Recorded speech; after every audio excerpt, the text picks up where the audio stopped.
I found the article that I had actually talked about.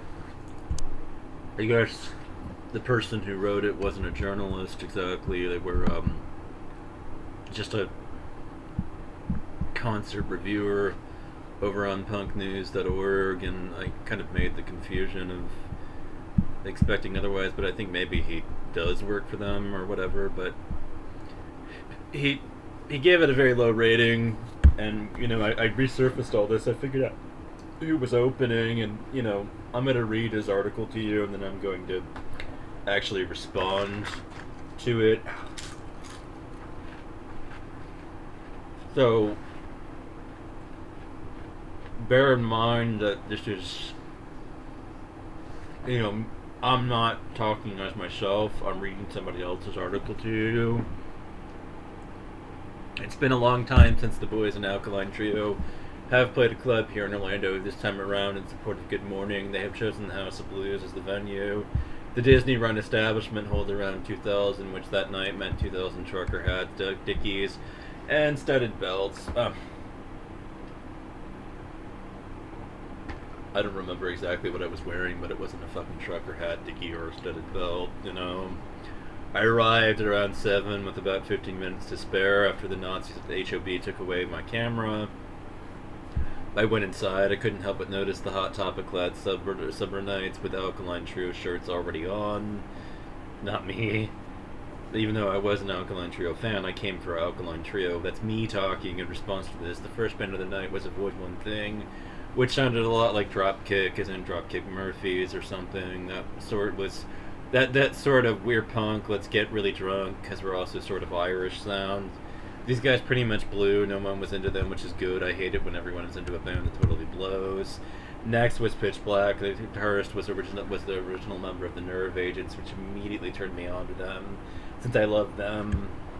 When they came off, they immediately gave off an AFI tape vibe, spooky, fast punk. The crowd wasn't into these guys either, which sort of bummed me out.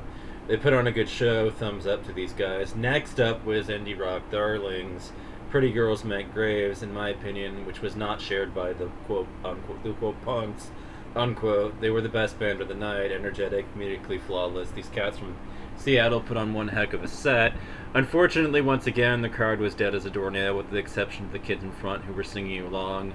The band ran through Sad Girls, Speaker Push Air, Liquid Change, More Sweet Soul, Ghost on the Radio, and some new stuff, which rounded out the 40 minutes. They were on for. Okay, now Alkaline Trio were at one time one of my favorite bands. Their early stuff was some of the first punk records I ever bought, but this new shit just isn't cutting it. They took a million years to set up, and when the curtains were pulled away, they were not there. What was there? A pentagram on the drum kit, and a big black backdrop with the logo, and a cross. Okay, whatever. They came out all spooky, which doesn't float my boat. You know how AFI made that switch from sounding like Nofix to being scary? This is what they were trying to do here, except they're still pop punk. They came out and started with a bang, sarcasm, and this could be love, and then went into We've Had Enough. A paralyzed person could have had more stage energy, judging from the first couple of songs. I knew this was we never put out anything before 2001 night at the House of Blues. Everyone was pretty into them. They all knew the words and all the shit, which bummed me out because this is encouraging this new spooky shit. Too much new stuff. Actually, one song off the new album is too much. What has become of Chicago's former finest? So, I read this a while back, and I was having a pulling my hair out kind of moment to reading it, because of just how wild a lot of the disagreement that I had with it ultimately was. Okay, first of all, Pretty Girls Make Graves at that time were indie rock darlings, as he describes them. But the fact that they are indie in of itself means don't expect everybody who's there at the show to even be familiar enough with them to even hypothetically be in front singing along to the band's stuff. For one thing, I happen to share your opinion that Pretty Girls Makes Graves stole the show that night in particular. I agree with you, and I was one of the punks that was actually there, but I was in the back because I kind of religiously at shows avoid the front, just simply because of the fact that it's too much for me to get pulled into the mosh pits at these shows or off to the side of the stage, and that would be the left side of the stage. That night as well, I think I moved over there in between the back, the back, the corner in the left corner in the back, and between the wall there. But I got up against the as close as I felt comfortable, trying to avoid the pit, and I was just standing there. And the thing is that if you had looked at my face instead of relying on traditional signs, and you had looked at who was singing along and who wasn't, and who was acting lively and who wasn't, you would have realized that I was completely transfixed in what I was seeing. I was fucking mesmerized. I walked away that night, a little bit mind blown. I share your view, at least of Alkaline Trio's Good Morning CD. It's crap. I happen to agree with you on that one as well. I hate the new stuff that happened with them. They were good at one point. They kind of went downhill, after that point. Although what you said about AFI has me also pulling my hair out in disagreement, because I'm sitting here like AFI wasn't good until Black Sails in the Sunset. Their old sound was crap. They were never, before Black Sails, they were never any good. And then suddenly they came up with this new style change, and bam, they suddenly it gets it, and but before that they were crap for a very long time. But like looking at this and seeing what you're saying and everything about the crowd, yeah, of course we weren't lively. I mean, like I said, like you said, Pretty Girls Makes Graves were an indie rock darling at the time, which means, we were finding out in real time about how great they actually were at the show, So I was sitting there just staring at the stage, not even saying anything or singing along, because my brain is fucking melting because I'm completely fucking mesmerized and transfixed. I mean, these guys, this band in particular has the distinction of being, good on the record and the CD itself, but even better live as a band. I mean, they fucking blew that night away, and like you said, they put on one hell of a show.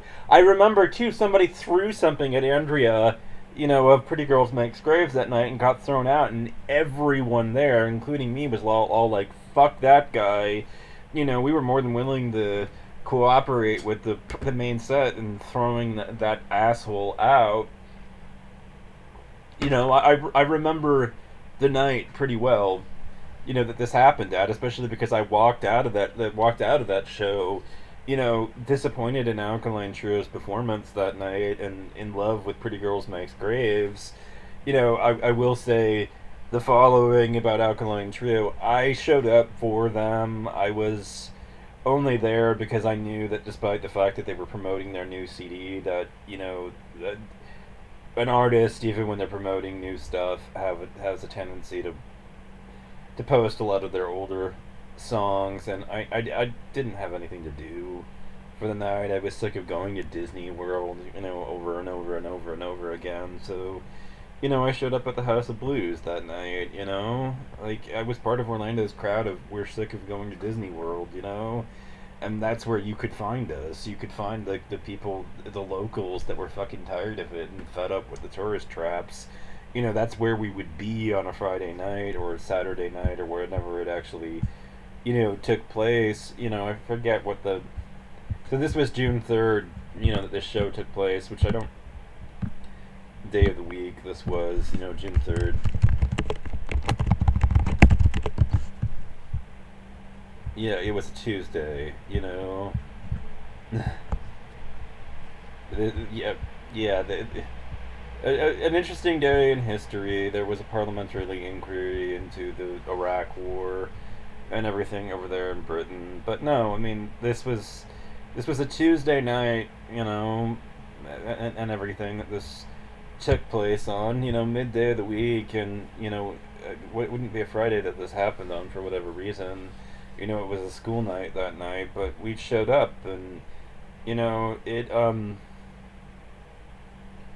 it was a hell of a show, to say the least. I mean, like I said, I walked away with the impression that Pretty Girls Makes Graves stole the show, and that, when I went out and got the CD, I discovered, wow, they're even better live, as an artist and everything, and I was impressed by that because a lot of bands kind of fail that shit test the moment they end up on stage live with people, and it just falls apart. They're nowhere near as good as they are on the record because the studio has a lot of mastering processes.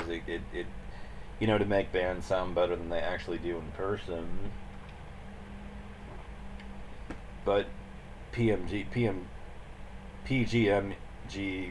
had that distinction of just being very good at what they do, to the point in which their music actually sounds even better live. They had their shit down solid. And like I said, I mean, they're from Seattle. But and they did put on one hell of a show. But of course, I'm not going to be lively. Another thing that I want to point out in response to all this is, don't expect me to be in front singing along, either. I can't sing. I've not had vocal coaching. My voice sounds like shit. I don't want to embarrass myself in front of other people. I can't sing more shit as much as I'd love to be able to. It's one of the reasons why I'm a poet, not a fucking musician. Like, do you see like what I'm trying to say in response to all this? This guy, ostensibly covers concerts and everything and says what he has to say about things, and yet, here we are. And anyways, I found this on the web and I felt that it merited a response.